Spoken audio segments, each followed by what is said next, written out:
Menjadi penyebab terjadinya kebakaran hutan dan lahan di Kecamatan Rupat, Kabupaten Bengkalis, Riau. 2 orang pelaku pembakar lahan ditangkap unit Reskrim Polres Bengkalis.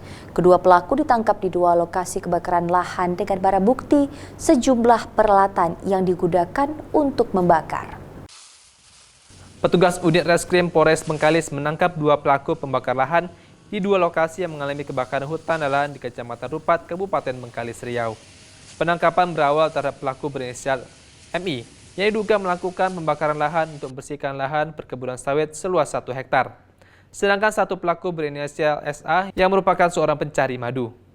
Pencarian madu dilakukan dengan cara melakukan pembakaran kayu untuk menghasilkan asap agar dapat mengusir lebah.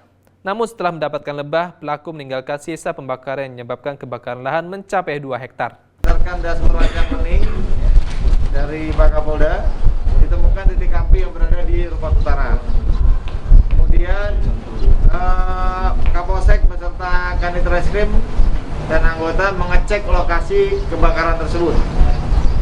Pada saat di TKP ditemukan lahan yang telah terbakar.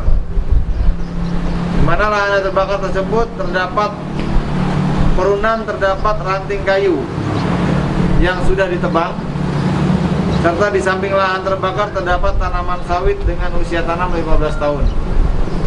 Setelah mengetahui hal tersebut, Kanit berkoordinasi dengan Satreskrim Polres dan bergerak tim Tipiter, Kanit Tipiter Pak Hendra untuk segera menemukan pelaku pembakar lahan. Melihat lokasi tersebut terbakar, pihak keamanan dari perusahaan langsung menangkap pelaku dan menyerahkan kepada pihak kepolisian. Dari hasil penyidikan dan olah TKP, polisi akhirnya menetapkan tersangka terhadap SA. Dari kedua tersangka, polisi mengamankan barang bukti berupa parang, batang kayu yang telah terbakar, dan kantung tempat madu.